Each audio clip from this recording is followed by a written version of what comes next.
The doctors told her it wasn't possible. Her own son begged her to believe it wasn't right.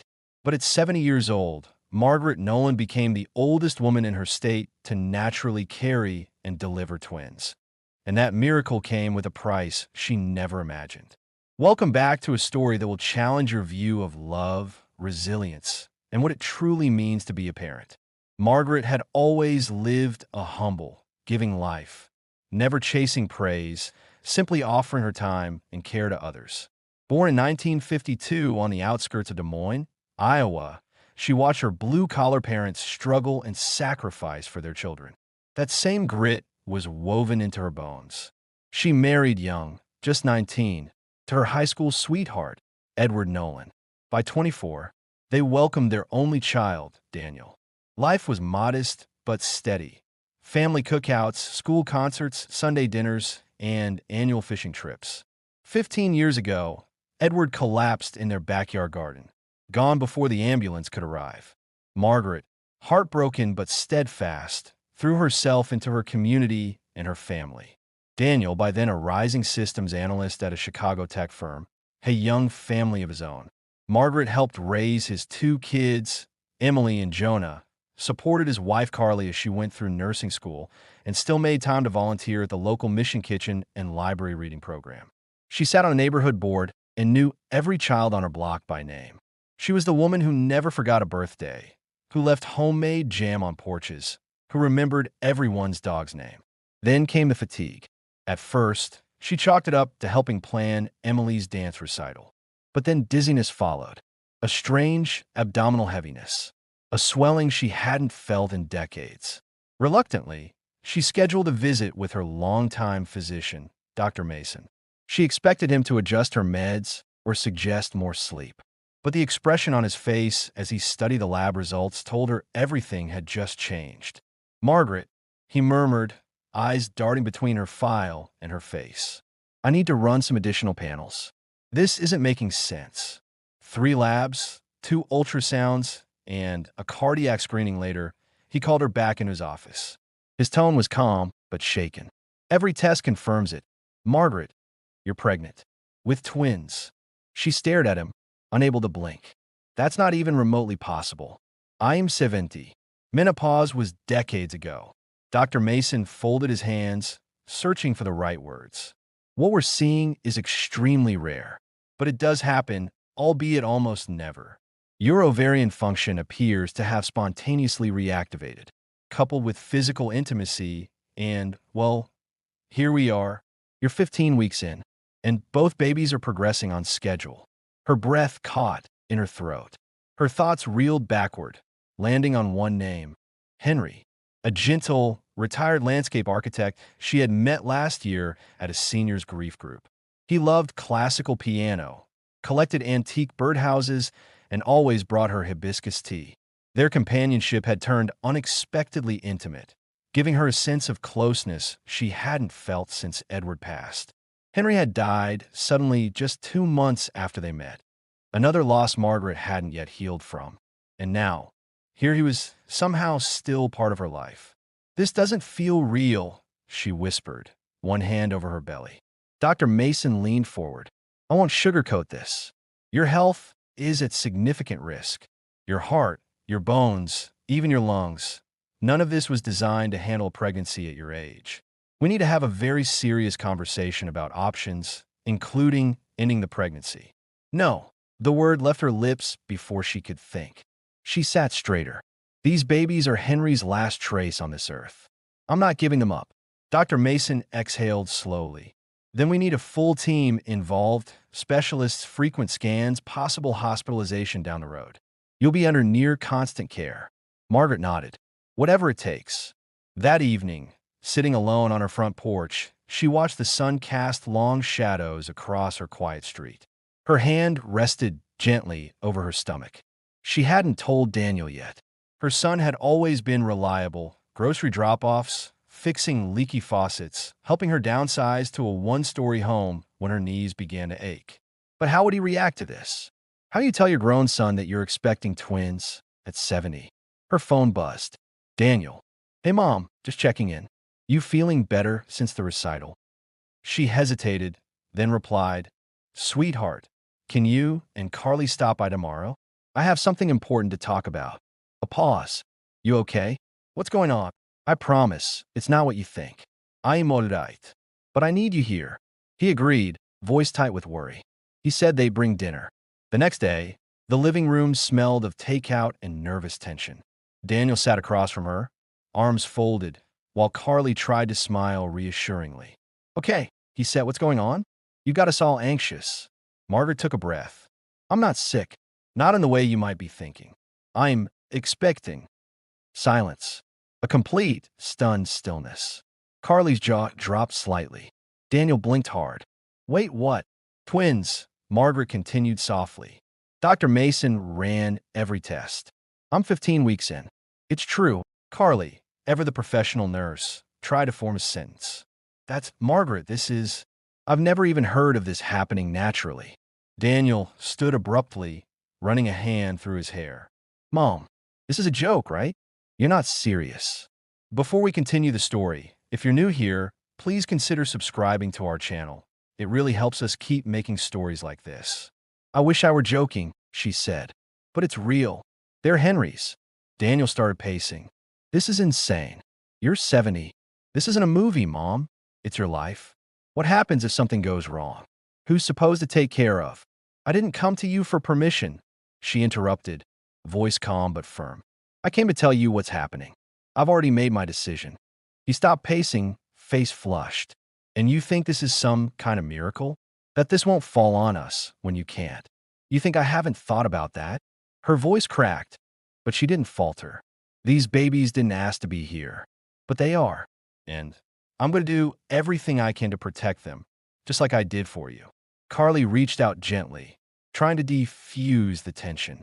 "Margaret, I care about you, but this is an extreme risk. If something happens—" "I know," Margaret said, more softly now, "but Henry's gone. These twins, they're the last piece of him. And they're mine now, too." Daniel turned away. "You're being reckless. This is selfish." Margaret's heart sank. "Selfish?" she echoed. "No. What's selfish is expecting me to turn away from two lives because it doesn't fit what you think should happen." Daniel grabbed his coat. "Do whatever you want, but don't expect me to clean up the mess." He slammed the door. Carly lingered, looking torn. "I'll talk to him," she said, "but you should rest. You're going to need your strength." Margaret nodded. As the door closed behind her, she felt the silence return, thicker than before, but not unfamiliar. She placed her hand on her belly again. "I'm not turning back," she whispered. "Not now." The next few days passed in a haze of silence. Daniel didn't call. Carly didn't text. Emily and Jonah didn't stop by. For the first time in years, Margaret felt utterly cut off from the very people she had always placed above herself. Yet the distance only deepened her determination. At her follow-up visit, Dr. Mason had arranged a referral to the Regional Medical Center's Advanced Maternal Care Unit. There, she met Dr. Liu, a maternal-fetal medicine specialist known for handling the most complex pregnancies, and Dr. Okafor, a cardiologist brought in specifically to monitor her heart. "Margaret," Dr. Liu began after reviewing her case file, "your labs show rising strain on your system. Blood pressure is creeping up. Your spine and hip density are weaker than ideal. You're incredibly strong, but your body is taking this hard." Margaret nodded calmly. She wasn't naive. She just wasn't afraid. When they offered to show her the latest ultrasound, everything else melted away. There on the screen, two tiny heartbeats flickered. Fingers, feet, and little profiles formed against the glowing monitor. "Would you like to know their sexes?" Dr. Liu asked with a soft smile. Margaret nodded. "One boy, one girl, both measuring healthy for their gestational age." Margaret's breath hitched, joy and fear folding together in her chest. That evening, she sat on her porch again, notebook in hand, pen trembling. She began to write letters, one for each child, each week. She didn't know how long she'd be around, but she wanted them to know who she was, who their father was, why she chose them. "My little ones," she wrote, "your brother doesn't understand yet, but I hope one day he will. One day, he'll see what I see when I hear your hearts beat." As the weeks progressed, whispers began to follow her everywhere. At the food co-op, in the church pews, at the town diner. It started with curious glances and quickly turned into full-blown gossip. Is she losing it? What's she trying to prove? She's too old to be raising babies. But Margaret stood tall. She didn't hide. She kept attending services, continued volunteering, and walked through grocery aisles like nothing had changed, except everything had. Neighbors eventually began showing up with more than questions. Mrs. Sandoval from the quilting club brought over hand-sewn baby blankets. Jerome, the mail carrier, dropped off gently used baby gear from his sister's garage. Even teenagers from the local youth group began delivering hot meals unprompted. I guess people remember, she told Dr. Masonell. Any day. I guess kindness circles back. By her 6th month, Margaret's steps had slowed, her ankles swollen, and her hips ached daily. Dr. Lou scheduled her C-section for the 32-week mark. We're not going full term, she said gently. Too risky for everyone. Margaret agreed. Her nursery was nearly ready. Tiny clothes washed, twin bassinets assembled, the mobile above the crib spinning slowly in the breeze from the ceiling fan. In the corner sat a rocking chair Edward had once carved by hand. It had always been hers. Now it would be theirs. Then, one quiet evening, her phone buzzed. A message from Carly. Emily made a card for the babies. Would it be okay if we dropped it off? Margaret's hands trembled as she replied. Of course. Always welcome.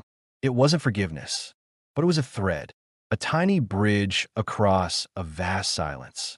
The final weeks were heavy, literally and emotionally. Margaret's blood pressure spiked repeatedly, sending her to the ER more than once. Her joints screamed when she stood. Her nights were broken by insomnia, anxiety, and the sharp turns of the twins inside her belly. Yet, she never missed an appointment. She never considered backing down. Dr. Lou marveled at her. In my career, I've never seen a patient this age endure so much and stay so calm, she said one morning during a scan. You really don't let anything stop you, do you? Margaret smiled weakly. There's too much at stake. Her voice was thin, but steady. She meant every word. The night before her scheduled C-section, Margaret sat in the nursery. Everything was in place. She ran her fingers across the edge of each bassinet. She smoothed the handmade quilt laid across the rocking chair. Above the changing table hung a photograph of Henry, kind eyes and a crooked smile that always made her feel safe. Tomorrow, she whispered. We meet them tomorrow. She opened her notebook and wrote one final entry. To my children, I do not know what tomorrow holds, but I know you are wanted. Fiercely. You are not an accident. You are love turned into breath. At sunrise, the ambulance arrived. Margaret was wheeled into the surgical ward, where masked nurses moved like clockwork, and the anesthesiologist explained the spinal block with a gentle tone. You'll feel pressure, maybe tugging, but no pain. We'll talk you through each step. She was laid flat, draped in sterile cloths, eyes on the ceiling tiles. You doing okay? Dr. Lou asked behind her mask. Margaret didn't lie. Not really. But I'm here. Dr. Lou smiled. Then let's meet them. There was pressure, then silence, then the sharp, miraculous wail of new life.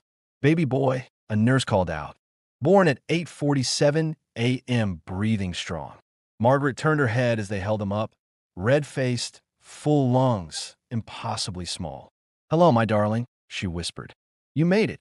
2 minutes later, a second cry split the room, softer but firm. Baby girl, Dr. Lou said. 8:49 a.m. She's a fighter too. Margaret's tears came fast now. 2 cries. 2 tiny voices that hadn't existed months ago. She had done it. They had arrived. In recovery, a neonatal specialist approached gently. They'll spend some time in NICU. Preemies but stable. Your daughter's just under 4 pounds. Your son just over. Lungs are solid. They're strong. Later that day, Margaret was wheeled into the NICU. Her heart felt like it would burst from love and exhaustion. The twins, tiny and fragile, lay inside warmed incubators, surrounded by wires and softly beeping monitors. She reached through the port and touched her son's hand, so small, yet firm as it wrapped around her finger. A nurse leaned down and asked gently, Do they have names yet?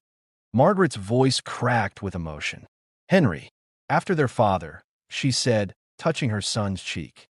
And hope, she added, placing a hand on her daughter's incubator.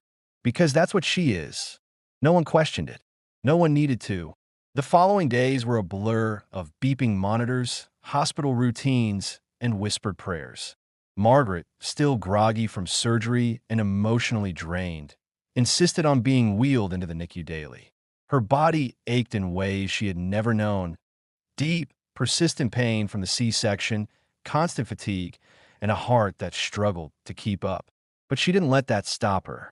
Skin-to-skin bonding, or kangaroo care, became her favorite part of the day. Holding Henry and Hope close to her chest, feeling their tiny hearts sync with hers, gave her strength nothing else could. But as her babies grew stronger, Margaret grew weaker. Her blood pressure wavered dangerously high and low. Her breathing sometimes labored just from sitting up. Dr. Okafor monitored her closely, adjusting medications daily. Still, Margaret pushed herself. "They need me," she would say to the nurses. "And I need them." One evening, as she rocked Hope in her arms, a soft voice broke the quiet hum of machines. "They're beautiful." Margaret turned and found Carly standing in the doorway, her hospital badge clipped to her sweater, her eyes misty with emotion. "I saw your name in the patient bulletin. I didn't know you were still here." Margaret's eyes welled with tears. "I wasn't sure anyone would come." Carly walked over slowly, eyes locked on the sleeping baby. "She looks just like you," she said, then glanced at Henry. "And he's got Daniel's nose." Margaret's lips trembled. "Would you like to hold her?" Carly hesitated, then nodded. As she cradled the infant gently, her expression softened. "They're so small but so strong, just like their mother." "Daniel?" Margaret asked, barely above a whisper. Carly shook her head. "He doesn't know I'm here. He's still hurt, still confused. But I'm going to talk to him.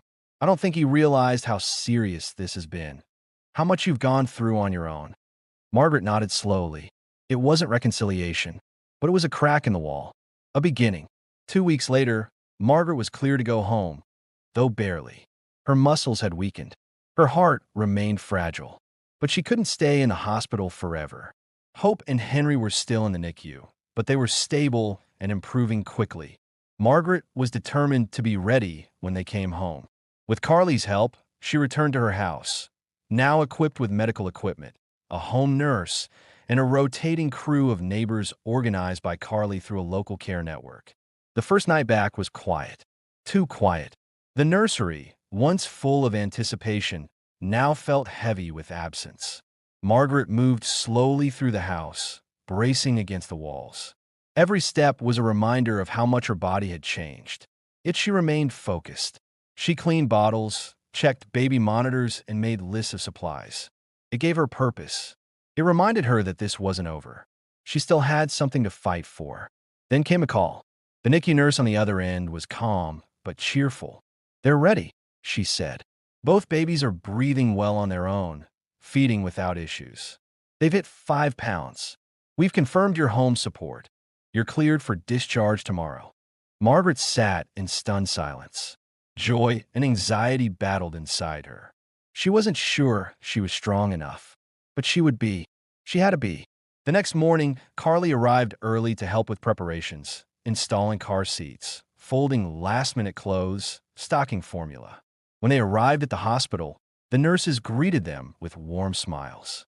Henry and Hope were bundled up in soft blankets, wide-eyed and alert. Margaret cried as she held them both.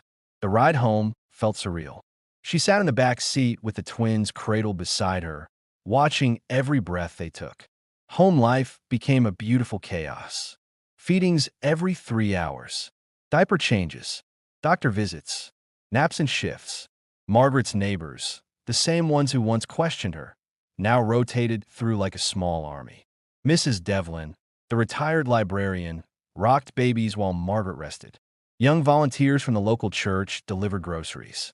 Even her mailman offered to help with errands. On good days, Margaret could manage a feeding and diaper change on her own. On bad days, she could barely get out of bed without assistance. But she never missed a night without checking on them. She never missed a feeding, even if someone else had to hold the bottle. Every cry felt like a heartbeat outside her body. Then, one Wednesday, everything fell apart. Mrs. Devlin was out sick. Carly was working a double shift. No one else was available. Margaret told everyone she'd be fine. She had handled worse. But by mid-afternoon, both babies were inconsolable. Hope refused to nap. Henry cried through his feeding. Margaret tried everything. Rocking, singing, warm towels, music. Nothing worked. Her arms shook with fatigue. Her legs barely held her up. She stood in the kitchen, preparing another bottle, when the room began to sway. Her chest tightened. Her vision blurred. Not now, she thought. Not today.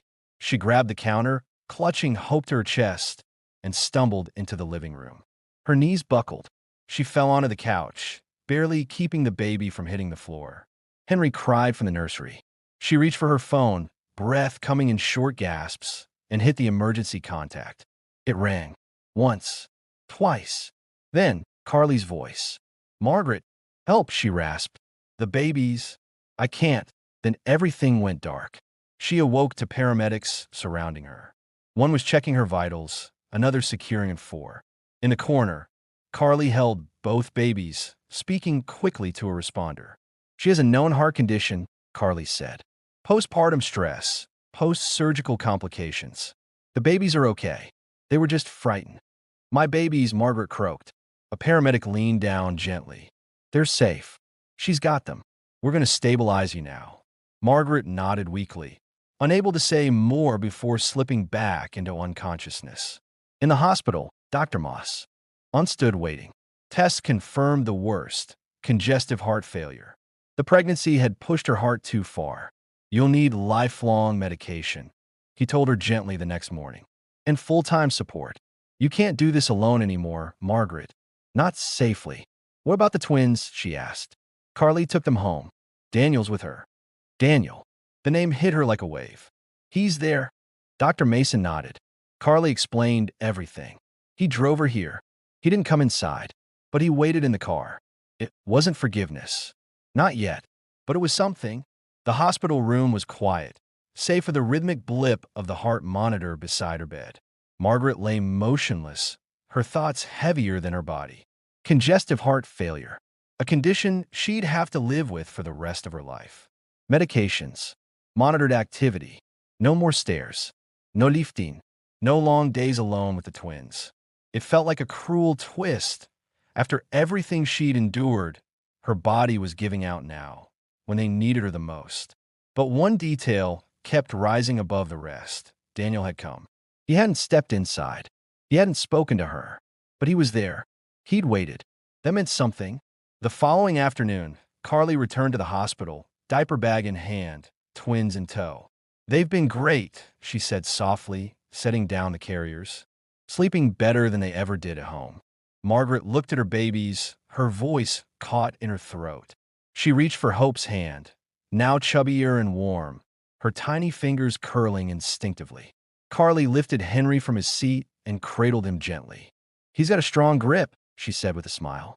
"And lungs to match." Margaret chuckled weakly. Like his father. The joy in the moment faded quickly as Carly sat beside her and gently took her hand. "Margaret, we need to talk about what happens next." Margaret nodded slowly, bracing herself. "The doctors made it very clear. You can't go home alone with the babies. Not for a while. Maybe not ever. If Child Protective Services gets involved, they could push for foster care unless we present a stable plan." Margaret's heart sank. "I don't want them in the system." They're not. They're not going there," Carly interrupted gently.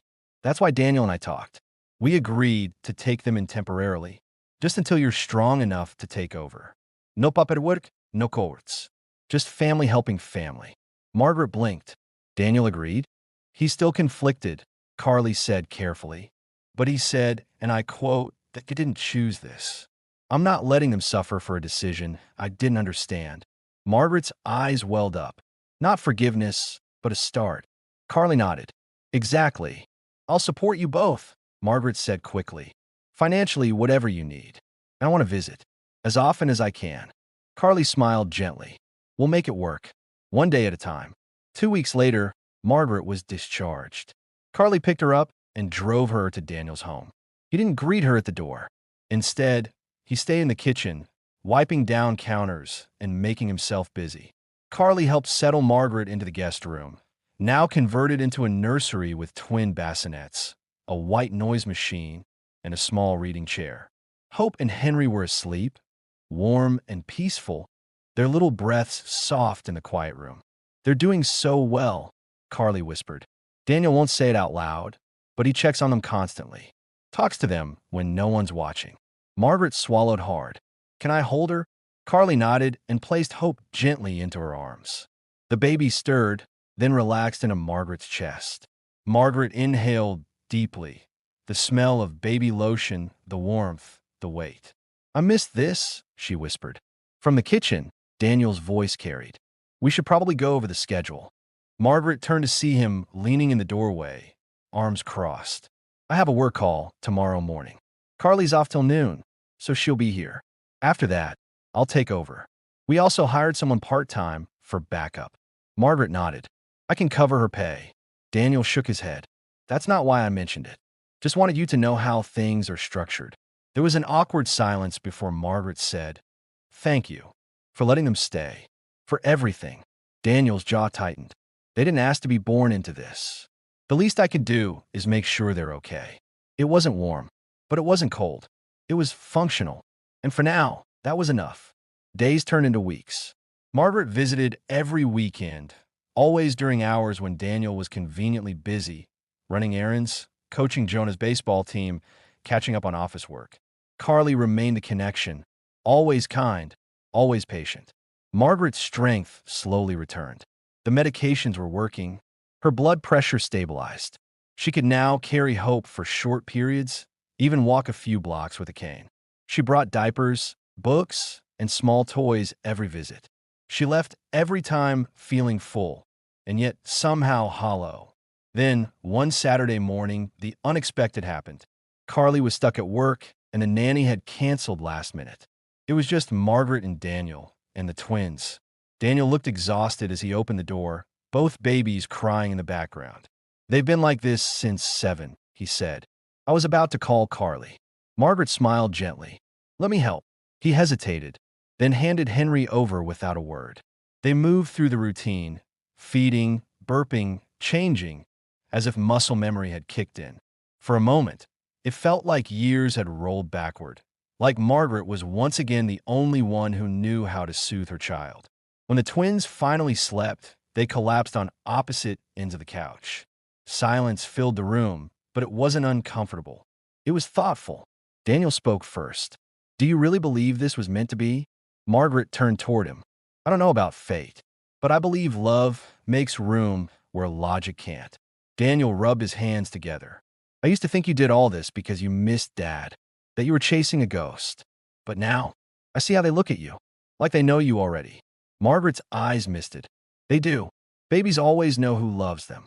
He nodded slowly. "I don't understand it completely, but I'm starting to see why you did it." She gave a small smile. "That's all I ever hoped for." In the weeks that followed, the rhythm between them became less about obligation and more about quiet understanding.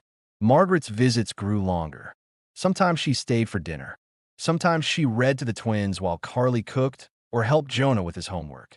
And Daniel no longer kept his distance.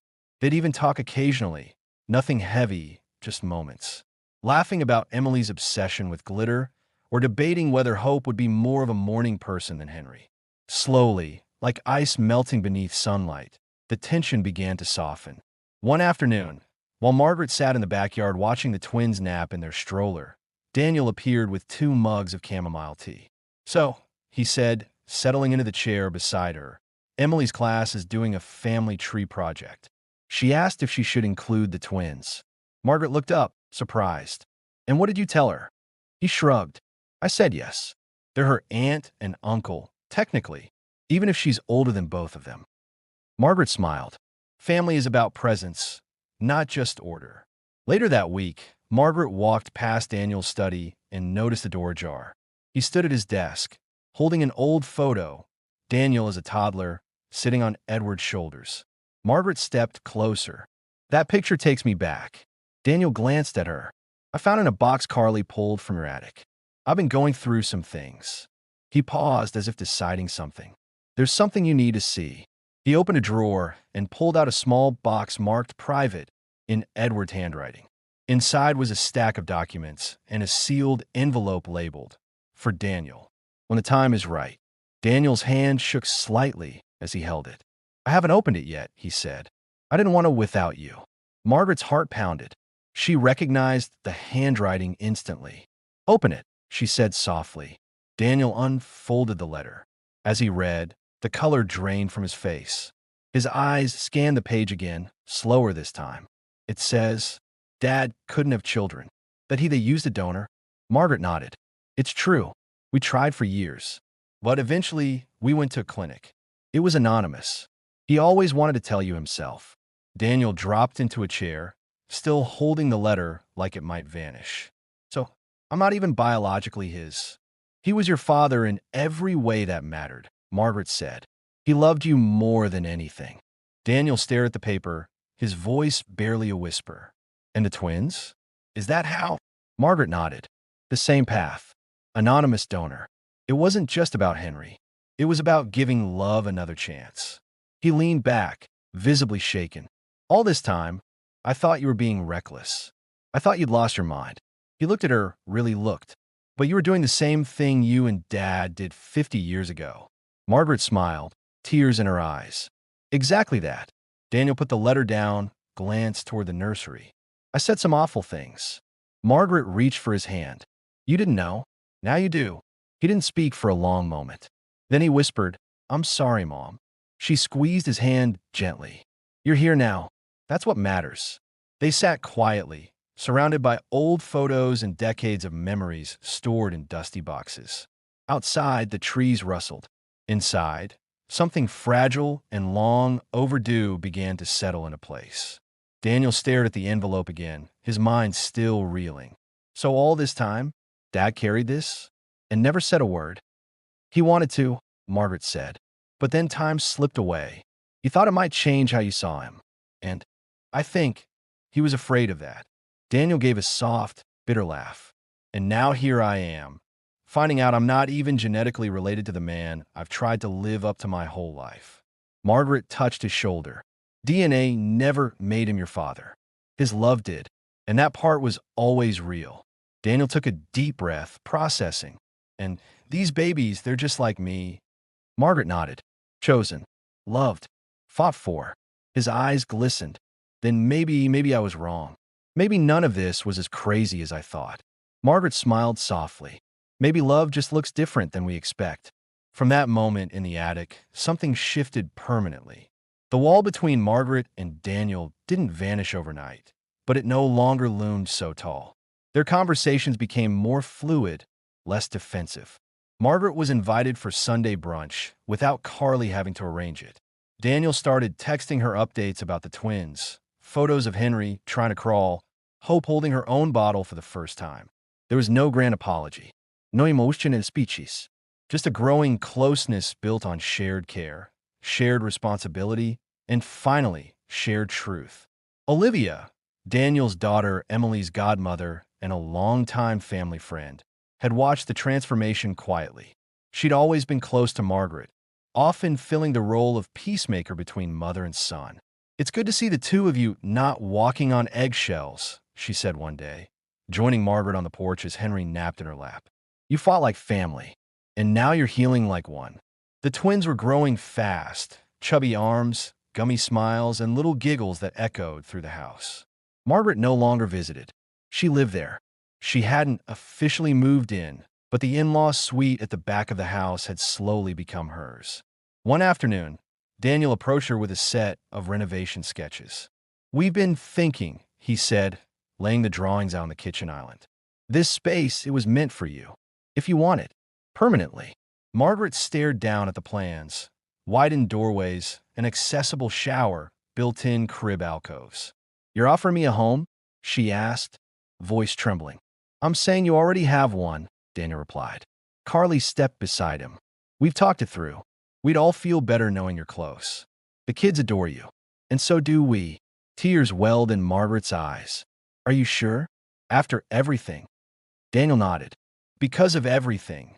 Margaret placed a hand over her chest, her voice barely above a whisper.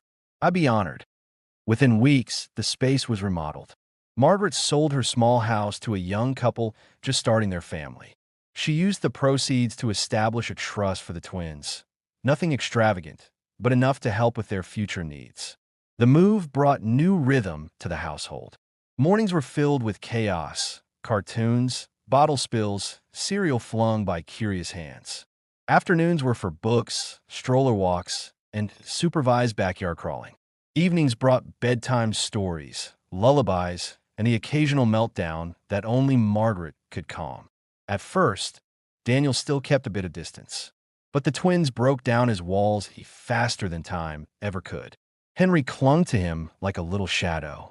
Hope developed a habit of falling asleep on his chest.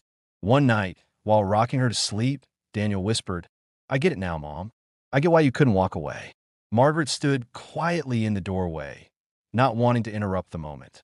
On her 75th birthday, they threw a small family celebration in the backyard. Balloons danced in the warm breeze. Emily presented a card she'd made with glitter and stickers.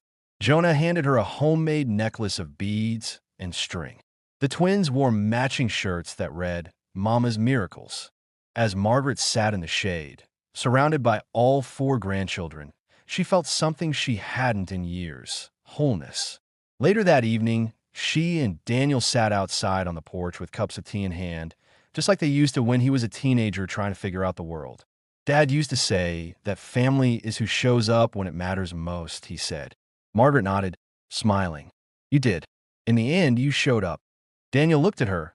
No sarcasm, no walls. Just sincerity. "I'm glad we made it here, even if the road was a little crooked." Margaret laughed softly. "All the best roads are." A week later, Grace, who had recently taken to scribbling pictures of the whole family with crayons, asked a question Margaret had expected for a while. "Why are you our mommy and also Jonah's grandma?" she said with a squint. "That's confusing." Margaret chuckled. "Because sometimes life gives us more love than we planned for. And that's a good thing." But the questions only grew more frequent. Henry, more reserved, didn't ask much but watched and listened intently. The twins sensed their story was different. One night, after they'd gone to bed, Margaret, Daniel, and Carly sat down to decide. It was time to tell them the full truth. They waited until a quiet Saturday morning, when breakfast had been cleared and the house felt calm. Henry and Hope, now 10 years old, sat at the kitchen table, munching toast and fruit while flipping through a picture book. Margaret joined them first, sitting beside Hope. Daniel and Carly followed, pulling up chairs across from them. No one had rehearsed the conversation, but somehow, everyone knew what needed to be said. "Sweethearts," Margaret began gently, "we want to share something important with you. Something about how you came to be part of this family." The twins stopped chewing. Henry's brow furrowed, while Hope leaned in, curious. Margaret reached for the worn notebook she had written in during her pregnancy, letters she had never known if she'd lived to read aloud. "When I found out I was having you, I was 70 years old. Most people thought it was impossible.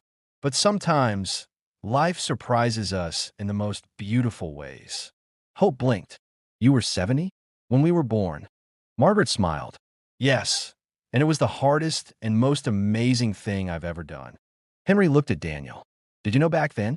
Daniel nodded. "Not right away. I was surprised. I didn't understand. But now I do." Carly stepped in gently. "We also want you to know that you were created with help from a donor. A kind person we never met, but who gave us a gift." Henry's eyes widened slightly. "Like, not from a regular dad?" Daniel leaned forward. "Not in the usual way, no. But you are our family. You are loved more than anything. And you're not the first in this family to have that story." Hope turned to Margaret. "You too?" Margaret nodded. "That's how Daniel came into our lives. We chose to bring him into the world, just like I chose to bring you into mine." Silence lingered. Henry looked down, processing. Hope reached for Margaret's hand. "So we're kind of like him?" "Exactly like him," Margaret said. "Wanted, loved, and deeply part of this family." Daniel added quietly, "And now that I know how I came into the world, I understand why she made the choice she did. Love doesn't follow biology. It follows who shows up. And we're all here, Neither child cried. There were no tantrums, just quiet acceptance and deep thinking. Later that day, Henry drew a family tree for a school assignment. He included everyone: Margaret, Edward, Daniel, Carly, Emily, Jonah, and even Henry in Hope's unknown donor branch with a heart instead of name. In the corner, he scribbled, "Families come in all shapes. Ours is big in love." From that day forward, the story of how they came to be was no longer hidden. It became a part of the family's identity, told with pride, not secrecy. Hope once proudly told her best friend, "My mom had me when she was 70. Beat that." And when asked who her dad was, she would simply say, "I've got a family who chose me. That's better than perfect." The years passed gently. Margaret's health remained stable, though her energy naturally waned. On her 85th birthday, the backyard was transformed once again, this time into a celebration of the woman who defied everything for love. Lights hung from the trees. Tables were stacked with potluck dishes. Laughter bubbled from every corner. Emily, now in grad school, gave a toast. Jonah played guitar for the twins as they danced on the grass. And Daniel, with tears in his eyes, presented Margaret with a plaque that read, "To the woman who redefined motherhood and gave us all a second chance." That night, under the stars, Hope pulled out the journal Margaret had once written for them. "Can I read one?" she asked. Margaret nodded, her voice caught in her throat. Hope read aloud the first entry Margaret had ever written before their birth, when their existence had been nothing but faith and hope. "My dearest children," she read, "know this: you were not born from fear or fantasy. You were born from hope and from love that refused to give up. You are not a mistake. You are the reason I kept going." The yard fell silent. Then came applause. Then tears. Then, finally, laughter. Margaret leaned back in her chair, the twins curled at her sides, and closed her eyes to the sound of her family. The one she built, the one she chose, and the one that chose her right back. Time, ever gentle now, carried them forward. The chaos of bottles and burp cloths had given way to piano lessons, soccer games, science fair projects, and late-night talks about dreams, school dances, and friendships. Hope became a whirlwind of color and creativity, forever sketching something in her notebook or tying ribbons in Margaret's hair.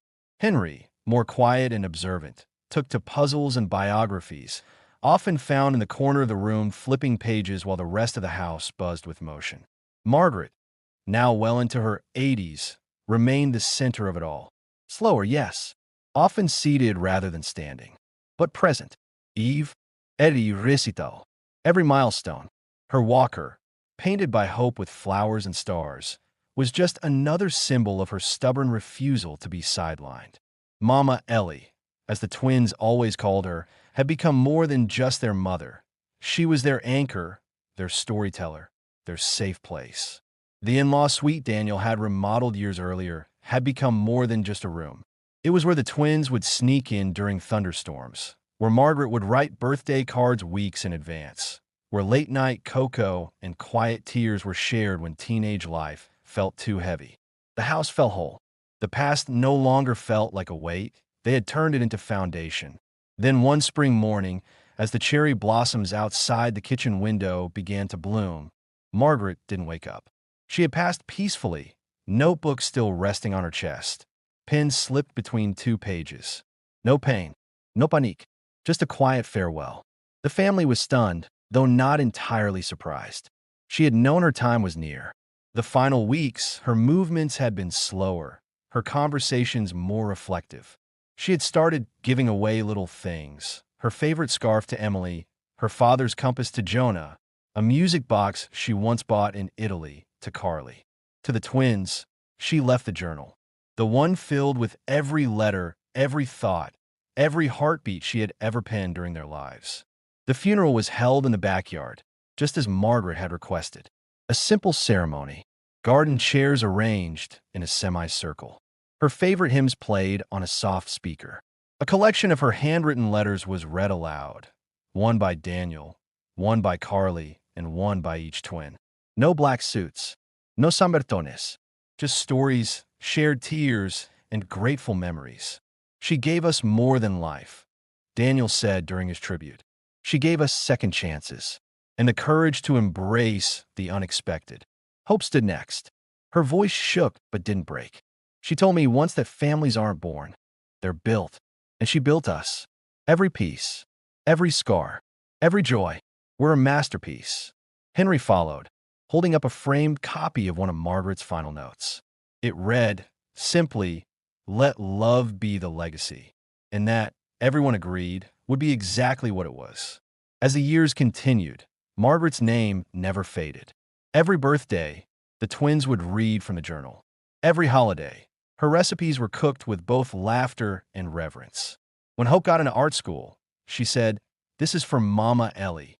When Henry gave his high school valedictorian speech, he ended it with, "She showed me that age doesn't limit love, and love doesn't need rules." Daniel, once so lost in logic, became the softest among them.